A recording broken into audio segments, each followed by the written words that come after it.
नमस्कार साथियों, मैं सीमा गुप्ता आज आप सभी के बीच मध्यकालीन भारतीय इतिहास में अत्यंत ही महत्वपूर्ण टॉपिक पर टेस्ट सीरीज को लेकर आई हूँ। और आज के इस टेस्ट सीरीज में आप सभी दिल्ली सल्तनत के प्रशासन, कला, स्थापत्य, साहित्य और अन्य महत्वपूर्ण प्रश्नों को देखेंगे जो कि आप सभी की परीक्षा के लिए अत्यंत ही महत्वपूर्ण है। तो आइए आज के टेस्ट सीरीज को आरंभ करते हैं। आज के टेस्ट सीरीज में प्रथम प्रश्न है, इतिहासकार बर्नी ने दिल्ली के सुल्तानों के अधीन भारत में शासन को वास्तव में इस्लामी नहीं माना, क्योंकि?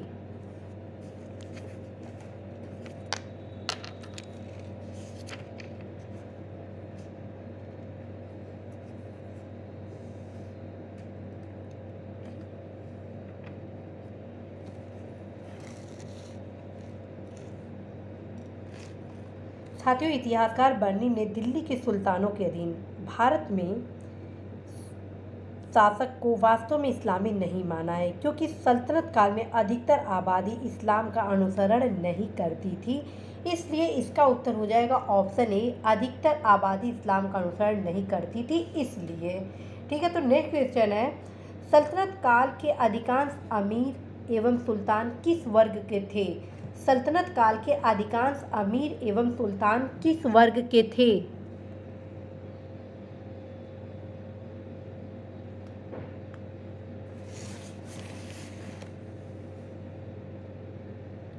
तो साथियों, इसका सही उत्तर हो जाएगा ऑप्शन ए, तुर्क वर्ग के थे। नेक्स्ट क्वेश्चन हो गया, निम्नलिखित कथनों पर विचार करें।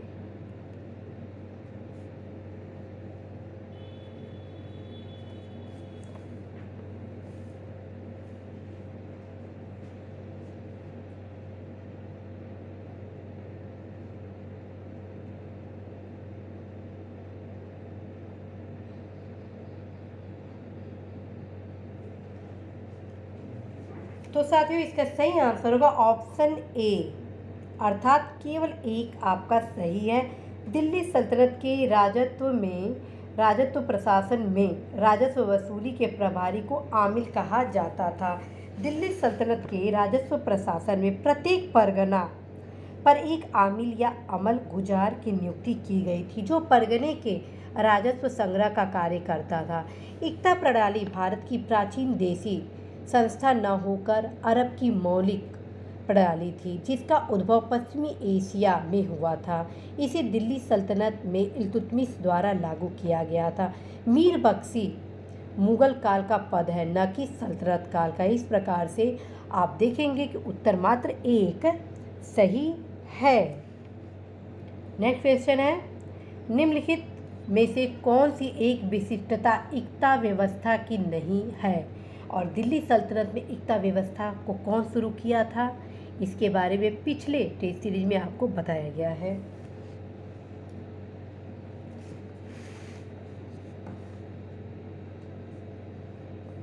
तो साथियों, इसका सही उत्तर होगा ऑप्शन सी, इक्ता से एकत्रित राजस्व सीधा सुल्तान के खाते में जाती थी। ये आपका गलत, अर्थात इक्ता व्यवस्था की नहीं है, यानी कि ये सत्य नहीं है।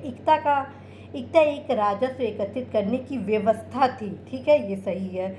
सियासतनामा इक्ता व्यवस्था की जानकारी का स्रोत था, ये भी ठीक है। ठीक है, मुक्ति को इक्ता को एकत्रित राजस्व से सैनिक रखने के पड़ते थे। ठीक है, तो इस प्रकार से उत्तर हो जाएगा ऑप्शन सी।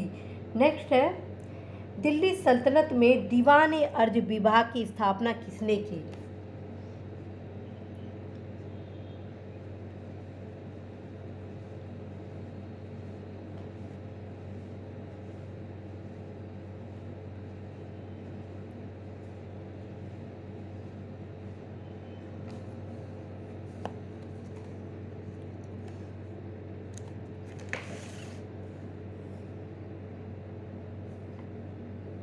साथियों, सैन्य व्यवस्था के सुदृढ़ता के दृष्टिगत दीवान अर्ज की स्थापना बलबन द्वारा की गई थी। तो उत्तर आपका ऑप्शन ए हो जाएगा, बलबन।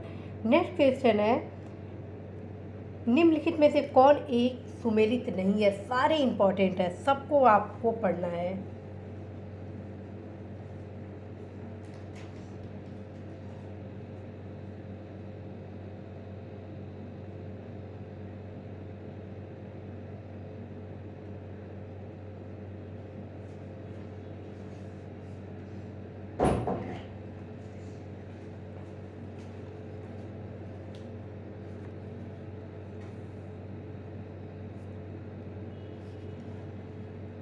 तो साथियों सुमेलित कौन सा है, अर्थात सुमेलित कौन सा नहीं है। सुमेलित इसमें दीवाने रियासत सुमेलित नहीं है, बाकी आपका सुमेलित है।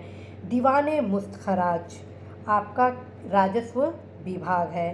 दीवाने मुस्तखराज क्या है, राजस्व विभाग, और ये अलाउद्दीन के समय था, ठीक है। दीवाने अमीर कोई, ये आपका क्या था, ये था कृषि विभाग, और ये किससे संबंधित था, मोहम्मद तुगलक से। दीवाने खैरात ये क्या था, दान विभाग था, और ये फिरोज शाह तुगलक से संबंधित था।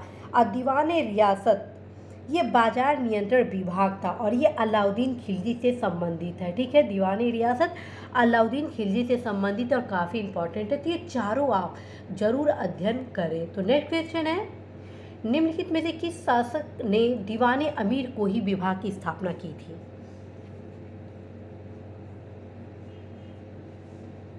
अभी आपको बताया गया है।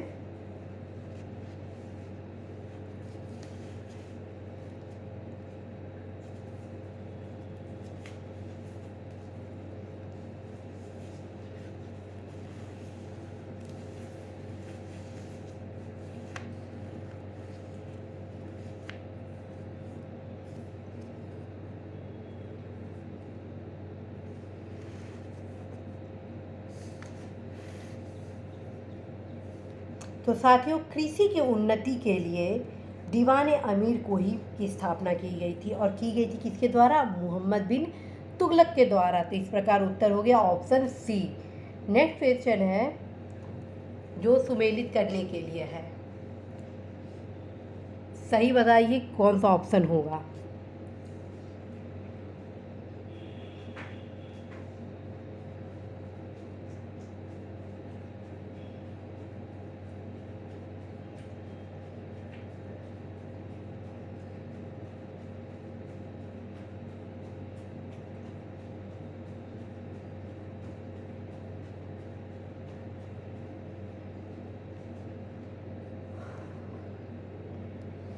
तो साथियों इसका सही आंसर होगा ऑप्शन डी। जी हाँ, इसका सही आंसर होगा ऑप्शन डी, 4123। दीवाने अर्थ सेना विभाग से संबंधित है। दीवाने रिसालत धार्मिक मुद्दों से संबंधित विदेशी मामलों से संबंधित है। दीवाने इंसान सरकारी पत्र व्यवहार से संबंधित है। और दीवाने वजारत वित्तीय मामलात से संबंधित है। ये जितने भी आपको बताए जा रहे हैं आपके परीक्षा के लिए महत्वपूर्ण है। तो नेक्स्ट, निम्न में से किस राजवंश के अंतर्गत बिजारत का चरमोत्कर्ष हुआ।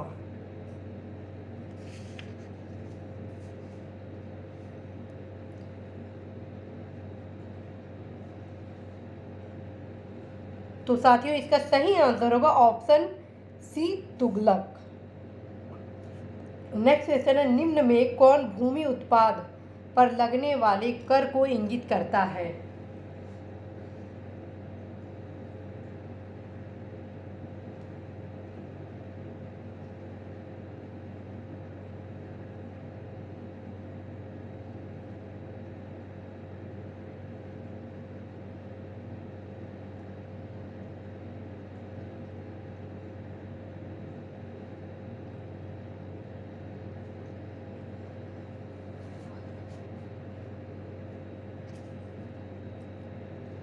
तो साथियों इसका सही आंसर होगा ऑप्शन डी।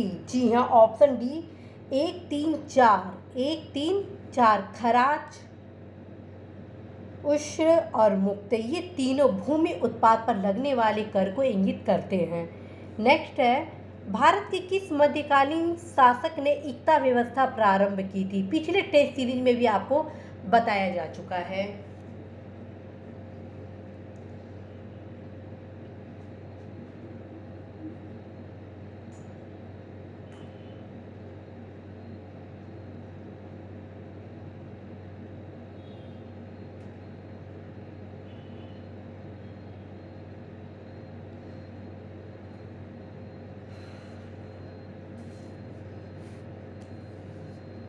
तो साथियों इसका सही आंसर होगा ऑप्शन ए, इल्तुतमिश, ठीक है।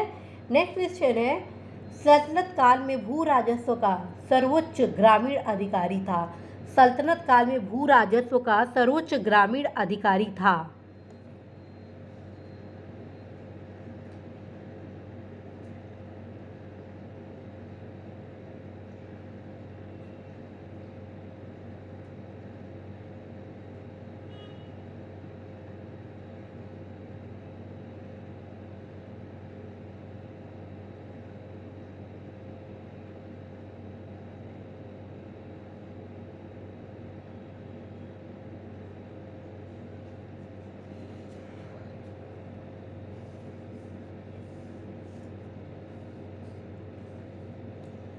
तो साथियों इसका सही आंसर होगा ऑप्शन ए चौधरी।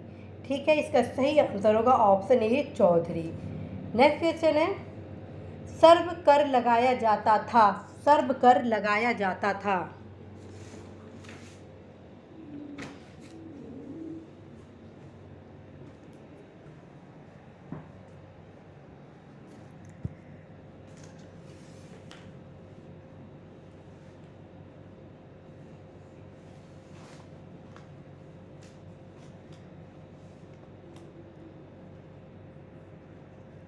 तो साथियों इसका सही आंसर होगा ऑप्शन सी सिंचाई पर। सिंचाई पर सर्व कर लगाया जाता था। फिरोज तुगलक ने कुरान के नियमों के दृष्टिगत कर निर्धारण की प्रणाली आरंभ किया। उसने कुरान में अनुमोदित 4 कर लगाने की अनुमति दी और ये चारों कर काफ़ी महत्वपूर्ण है। खराज, जजिया, खुम्स, जकात। धार्मिक नियमों के विद्वानों से परामर्श कर उसने खेतों की उपज के 10% की दर से सिंचाई कर, जिसे सर्व भी कहा जाता है, लगाया। फिरोज तुगलक ने अपने समय में 28 करों को समाप्त कर दिया था। ठीक है, तो आइए नेक्स्ट देखते हैं। नेक्स्ट क्वेश्चन है, जबावित का संबंध किससे था?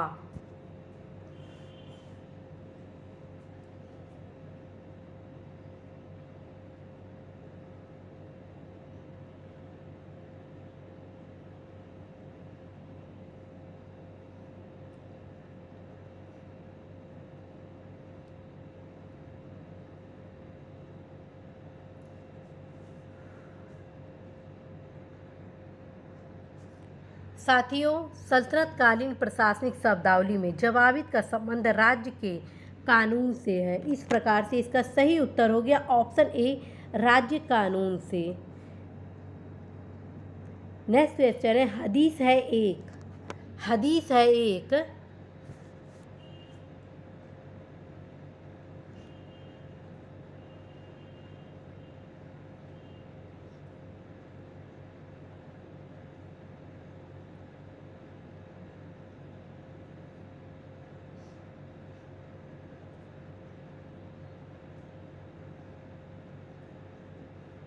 तो साथियों हदीस है इस्लामिक कानून। जी हाँ, हदीस इस्लामिक कानून है।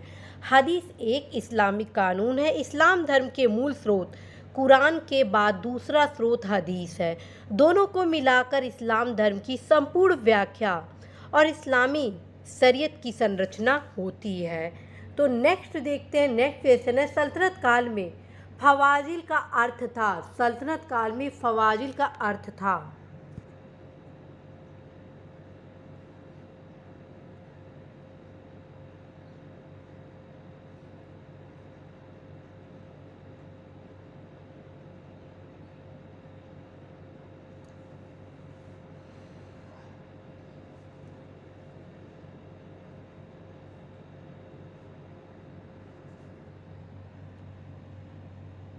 साथियों इसका सही आंसर होगा ऑप्शन सी।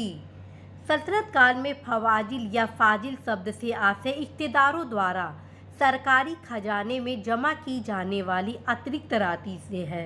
अतिरिक्त राशि से है। ठीक है, तो उत्तर क्या हो गया ऑप्शन सी, इख्तियारों द्वारा सरकारी खजाने में जमा की जाने वाली अतिरिक्त राशि। ठीक, नेक्स्ट क्वेश्चन है, सल्तनत काल की 2 प्रमुख मुद्राओं का पता निम्नलिखित कूट से करें।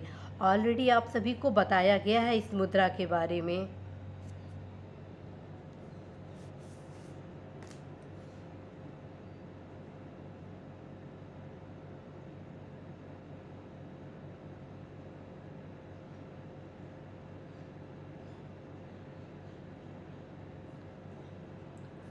तो साथियों इसका उत्तर क्या होगा? इसका उत्तर होगा ऑप्शन डी, 2 और 4। ठीक है, 2 और 4। टंका क्या है? टंका चांदी का सिक्का है, जबकि जीतल आपका क्या है? तांबे का सिक्का है। ठीक है, और कई बार क्वेश्चन पूछा गया है साथियों, बहुत ही ध्यान से पढ़िए।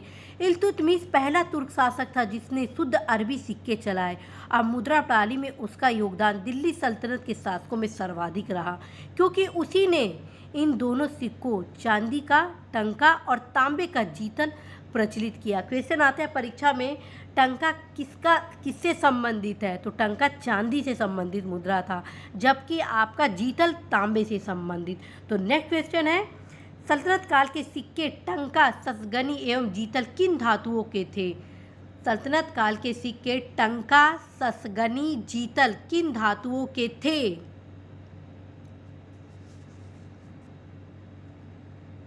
तो साथियों इसका सही उत्तर हो गया ऑप्शन ए, चांदी और तांबा। तो नेक्स्ट क्वेश्चन देखते हैं, किसके सिक्कों पर बगदाद के अंतिम खलीफा का नाम सर्वप्रथम अंकित हुआ?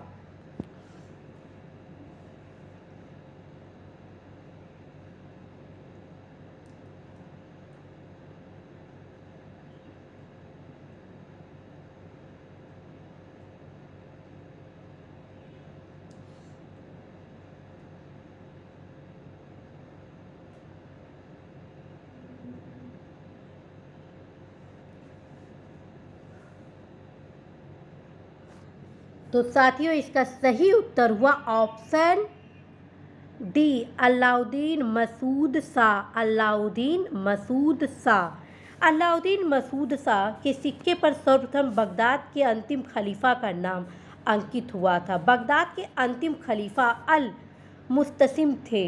यह 1242 से 58 ईस्वी तक खलीफा रहे। इल्तुतमिश के सिक्के पर खलीफा अल मुस्तनसरीर का नाम उल्लिखित था। ठीक है, जो 1226 से 42 ईस्वी तक खलीफा रहे। तो नेक्स्ट है, अलाई दरवाज़ा का निर्माण किस सुल्तान ने करवाया? क्योंकि आज के टॉपिक में आप सभी प्रशासन, कला, स्थापत्य से संबंधित महत्वपूर्ण क्वेश्चन को हल करने वाले हैं, और सारे महत्वपूर्ण क्वेश्चन आपको इसके सीरीज के माध्यम से सॉल्व कराया जाना है।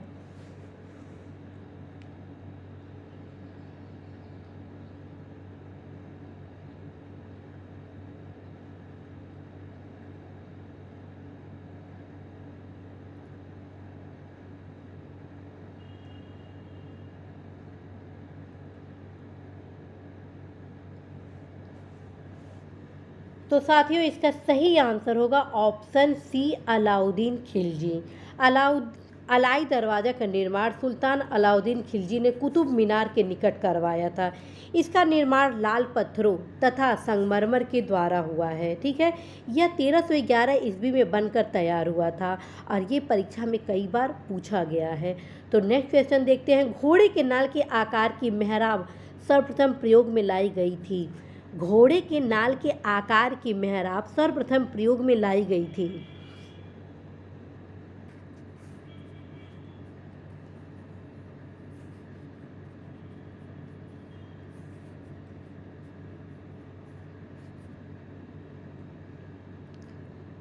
तो साथियों इसका सही उत्तर होगा ऑप्शन सी, अलाई दरवाजे में ही सर्वप्रथम घोड़े के नाल के आकार के मेहराब का प्रयोग लाया गया था। और अलाई दरवाज़ा किसने बनवाया था?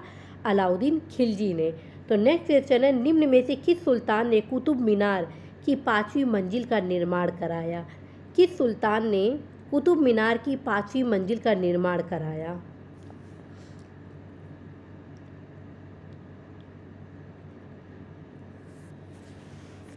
साथियों कुतुब मीनार का निर्माण कुतुबुद्दीन ऐबक ने आरंभ कराया, और सुल्तान इल्तुतमिश के काल में इसका कार्य पूर्ण हुआ। प्रसिद्ध सूफी ख्वाजा कुतुबुद्दीन बख्तियार काकी के नाम पर इसका नाम कुतुब मीनार रखा गया। यह गोलाकार और 5 मंजिला इमारत है। फिरोज शाह तुगलक के शासनकाल में इसकी 4थी मंजिल को काफ़ी हानि पहुंची थी, जिस पर फिरोज ने 4थी मंजिल के स्थान पर 2 और मंजिलों का निर्माण करवाया। इस प्रकार कुतुब मीनार में 4 मंजिलों के स्थान पर 5 मंजिल बन गई, जो आज भी विद्यमान है। और इस प्रकार से इसका उत्तर हुआ ऑप्शन आपका सी, फिरोज शाह तुगलक ने। ठीक है, तो नेक्स्ट देखते हैं। नेक्स्ट क्वेश्चन है, भारत में प्रथम मकबरा जो शुद्ध इस्लामी शैली में निर्मित हुआ।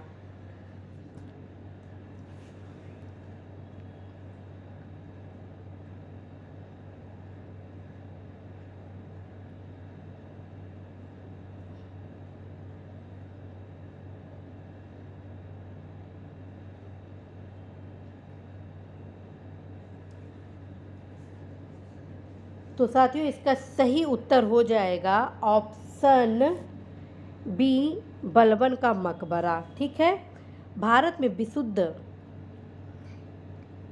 इस्लामी शैली में निर्मित प्रथम मकबरा सुल्तान बलबन द्वारा दिल्ली में किला राय पिथौरागढ़ के समीप बनवाया गया स्वयं का मकबरा था और बलबन के मकबरे को सर्वप्रथम मेहराब का वास्तविक रूप दिखाई पड़ता है। यही अलाई दरवाज़ा की सर्वप्रथम वैज्ञानिक ढंग से निर्मित गुंबद का प्रयोग भी दिखाई पड़ता है। अलाउद्दीन खिलजी द्वारा निर्मित जमात ए खाना मस्जिद पूर्णतः इस्लामी शैली में निर्मित प्रथम मस्जिद है। ठीक है, तो इस प्रकार से इसका सही उत्तर हो गया बलबन का मकबरा। तो नेक्स्ट देखते हैं, निम्नलिखित पर विचार करें, सही कालानुक्रमिक क्रम जिसमें इनका निर्माण हुआ है।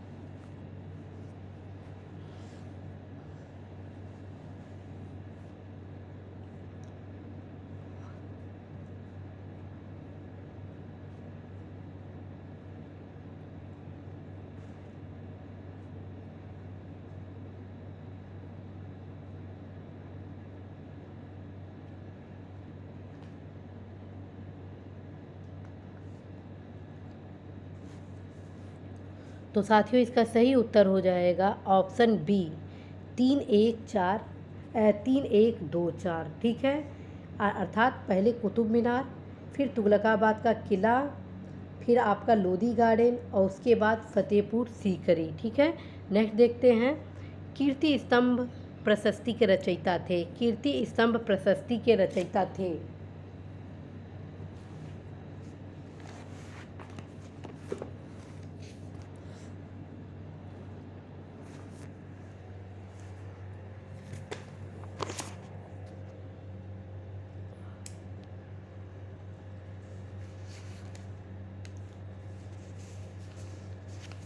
साथियों मालवा विजय के उपलक्ष्य में मेवाड़ के राणा कुंभा ने कीर्ति स्तंभ का निर्माण कराया था। कीर्ति स्तंभ का निर्माण जैता ने किया था, जबकि कीर्ति स्तंभ के प्रशस्तिकार अत्रि और महेश थे। इस प्रकार से उत्तर ऑप्शन आपका डी हो गया, अत्रि कवि। तो नेक्स्ट देखते हैं, नेक्स्ट क्वेश्चन है, चित्तौड़ का कीर्ति स्तंभ निर्मित हुआ था किसके शासनकाल में।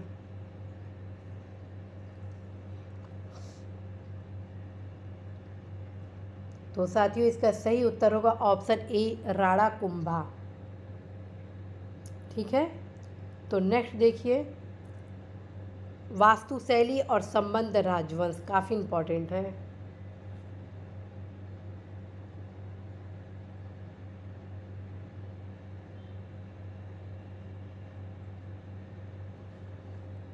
तो इसका सही उत्तर होगा ऑप्शन ए।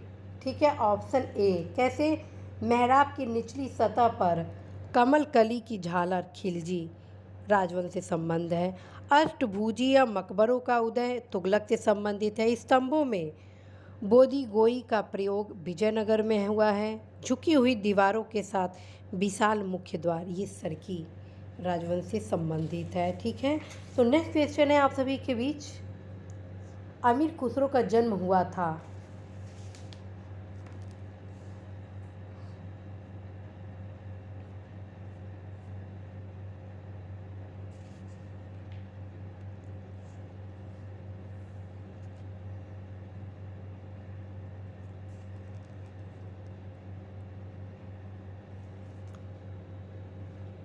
तो साथियों इसका सही उत्तर होगा ऑप्शन सी, एटा में।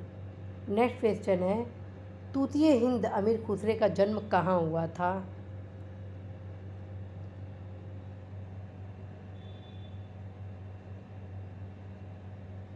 तो इसका सही उत्तर हो जाएगा ऑप्शन सी, पटियाली में। नेक्स्ट क्वेश्चन है, प्रसिद्ध कवि अमीर खुसरो निम्नलिखित में से किस बादशाह के दरबार से संबंध थे?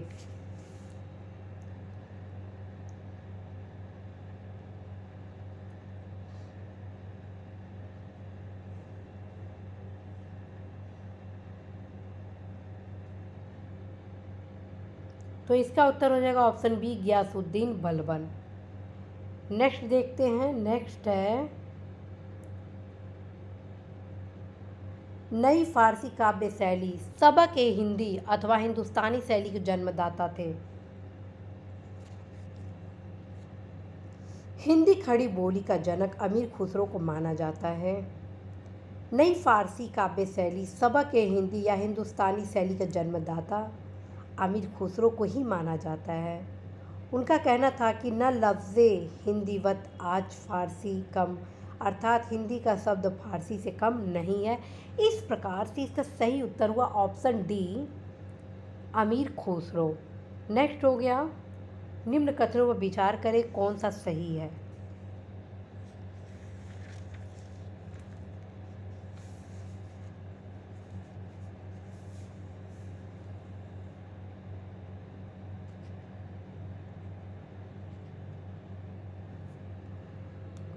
तो इसका सही है साथियों ऑप्शन सी, अर्थात दोनों सही है। ठीक है, हिंदू देवी देवताओं पर मुस्लिम संतों की प्रशंसा में रचित गीतों का संग्रह किताब नौरस इब्राहिम आदिल शाह द्वितीय द्वारा लिखा गया था। भारत में कव्वाली से जाने जाने वाली संगीत शैली के प्रारंभिक रूप के आरंभकर्ता अमीर खुसरो थे। नेक्स्ट क्वेश्चन है, निम्न भाषाओं में से किस भाषा को दिल्ली सुल्तानों ने संरक्षण प्रदान किया?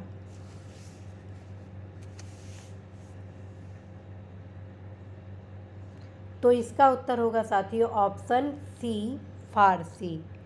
नेक्स्ट क्वेश्चन है जो काफ़ी इम्पॉर्टेंट है, सुमेलित करें।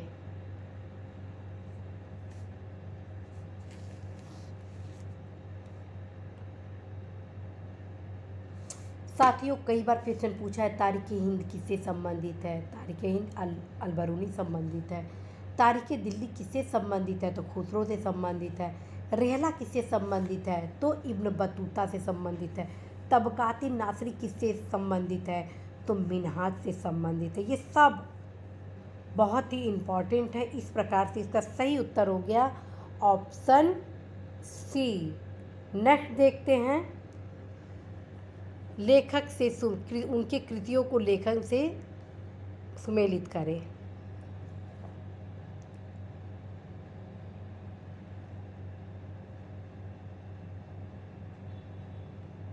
तो साथियों इसका सही उत्तर होगा ऑप्शन ए। ठीक है, हकाइक ए हिंदी अब्दुल वाजिद बिलग्रामी, तहजीबुल अखलाक इब्न मिस्वानी, कुजूल तिजार बैलक अल कवायाके, जवामिल हिकायत सदरुद्दीन मोहम्मद औफी से संबंधित है। नेक्स्ट क्वेश्चन है, निम्नलिखित में से कौन सा युग्म सुमेलित है?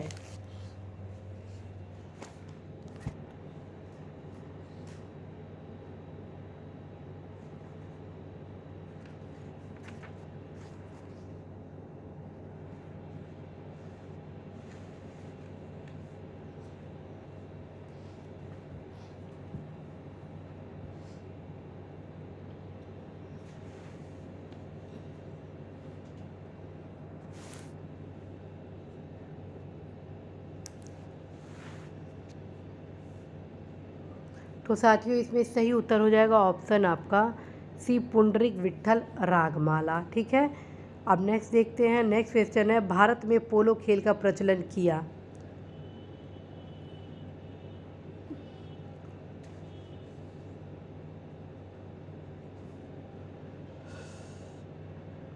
साथियों भारत में पोलो खेल का प्रचलन तुर्कों ने किया था। कई बार परीक्षा में पूछा गया है कि कौन शासक, दिल्ली सल्तनत का कौन सा शासक पोलो खेलते हुए अपने प्राणों की आहुति दी या मृत्यु उसकी हुई, तो इसका उत्तर हो जाएगा कुतुबुद्दीन ऐबक। तो इसका सही उत्तर हो गया ऑप्शन सी, तुर्कों ने। नेक्स्ट क्वेश्चन है, निम्न यात्रियों के पधारने का क्या कालानुक्रम रहा?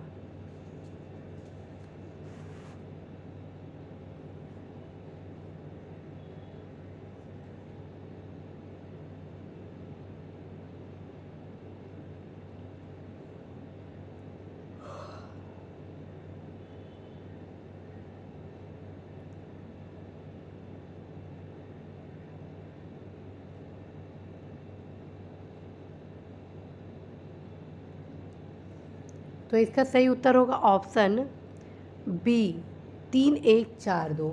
3142। अलबरूनी सबसे पहले आया, उसके बाद इब्न बतूता, उसके बाद आपका ट्रेवेनियर, उसके बाद आपका मनूची आया।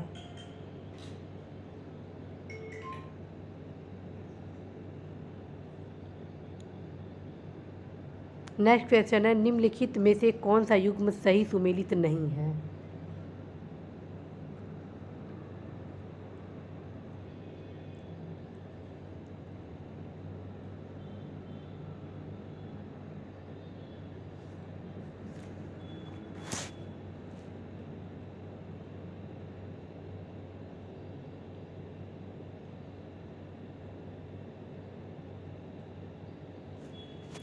साथियों, इसका सही उत्तर होगा ऑप्शन सी, अब्दुल रज़ाक। क्यों? क्योंकि अब्दुल रज़ाक ईरानी राजदूत था, और बाकी आपका सही है इब्न बतूता, आपका मोरक्को से, मार्को पोलो इटली से, नुनीज आपका पुर्तगाली से, और अब्दुल रज़ाक आपका किससे संबंधित है? ईरान से। ठीक है, तो नेक्स्ट देखते हैं, दस्तार बंदान कौन कहलाते थे?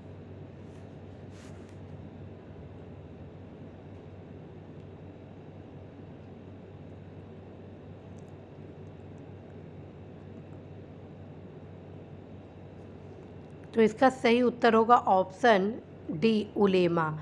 उलेमा दस्तार बंदान कहलाते थे। नेक्स्ट क्वेश्चन है, चुंबकीय दिशा सूचक का भारतीय महासागरों में प्रयोग की प्रारंभिक सूचना किसके द्वारा दी गई?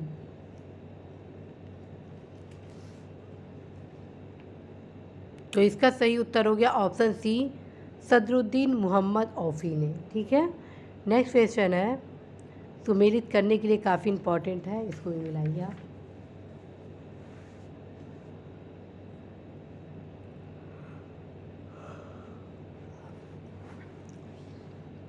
तो साथियों, ये चारों युद्ध बहुत इम्पॉर्टेंट है, सबका वर्ष आपको जरूर तैयार करना है, और इसका सही उत्तर हुआ ऑप्शन डी, 2143। चंदवाड़ का युद्ध 1194 में, ठीक है, जिसे चंदावर भी युद्ध कहते हैं। तैमूर का आक्रमण 1398 में, तालीकोटा का युद्ध 1565 में, घाघरा के युद्ध 1529 में। ठीक है, तो नेक्स्ट देखते हैं, नेक्स्ट क्वेश्चन है, निम्नलिखित में से कौन सा युग्म सुमेलित नहीं है?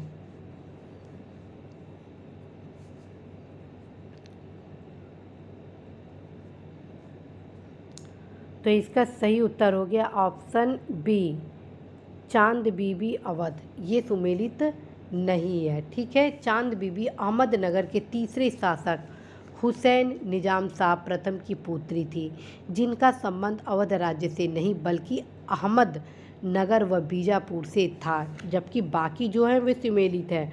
आपका बहादुर शाह गुजरात से सही है, रजिया सुल्तान दिल्ली से सही है, बाज बहादुर मालवा से सही है। ठीक है, तो नेक्स्ट क्वेश्चन देखते हैं। नेक्स्ट क्वेश्चन है, निम्नलिखित घटनाओं पर विचार कीजिए तथा इन्हें कालानुक्रम व्यवस्थित कीजिए।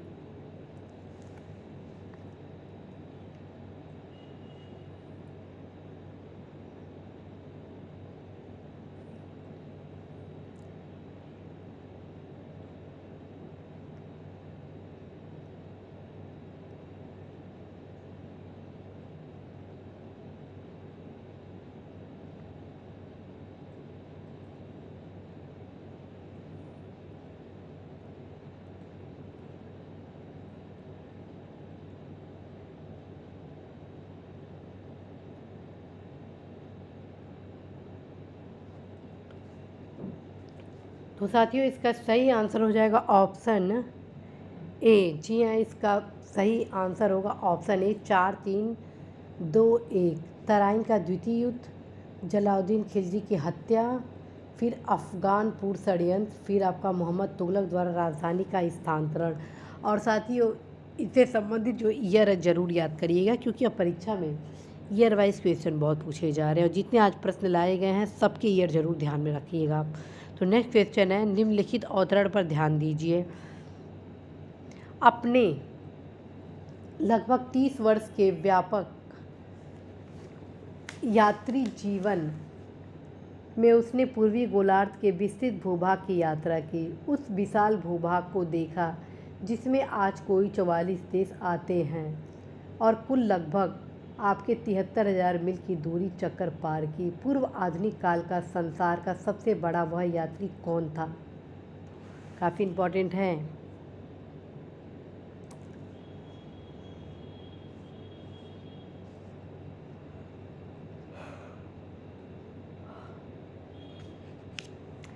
तो साथियों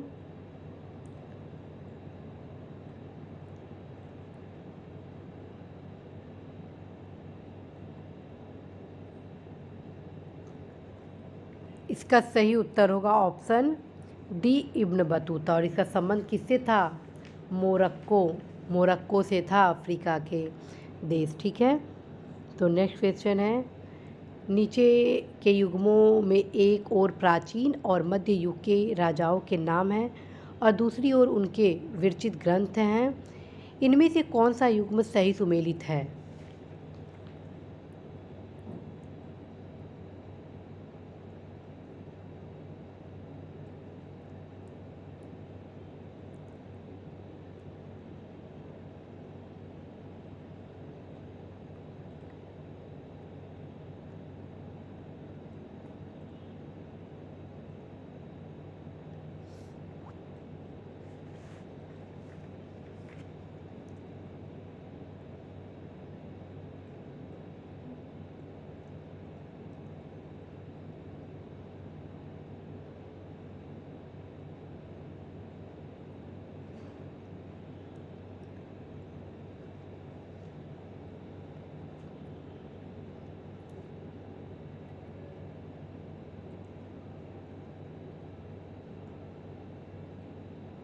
तो साथियों सही है इसका आपका महेंद्र वर्मन मत्स्य विलास प्रहसन। और ये काफ़ी इम्पॉर्टेंट है। विजयनगर के शासक कृष्णदेव राय ने तेलुगु भाषा में अमुक्तमाल्यद की रचना की थी। कौन सा? अमुक्तमाल्यद।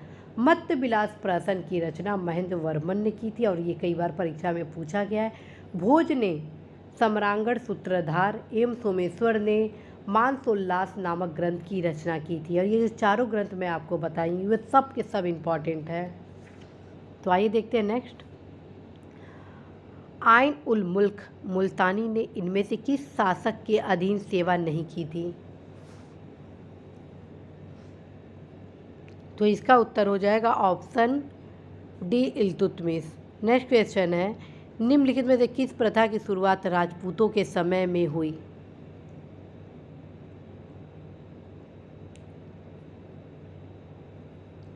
तो साथियों राजपूतों द्वारा मुस्लिम आक्रमणकारियों से स्त्रियों की रक्षा के लिए जौहर प्रथा का प्रचलन हुआ। तो इसका उत्तर हो जाएगा ऑप्शन सी, जौहर प्रथा। नेक्स्ट क्वेश्चन है, निम्नलिखित मध्यकालीन विद्वानों लेखकों में कौन जैन धर्म का अनुयायी था?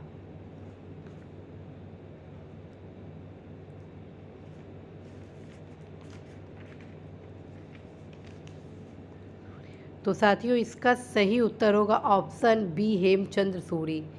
नेक्स्ट क्वेश्चन है, काफ़ी इम्पॉर्टेंट है, सुमेलित करिए। सारे ये जितने युद्ध हैं साथियों सब याद करना है आपको। सेपरेट भी क्वेश्चन पूछ दिया जाएगा। क्वेश्चन आ जाएगा प्लासी का युद्ध कब हुआ था, क्वेश्चन ये आ जाएगा कलिंग का युद्ध कब हुआ था, हल्दीघाटी का युद्ध कब हुआ था, तराइन का युद्ध कब हुआ था, और तराइन के कितने युद्ध हुए थे, सबके सब पढ़ना है आपको।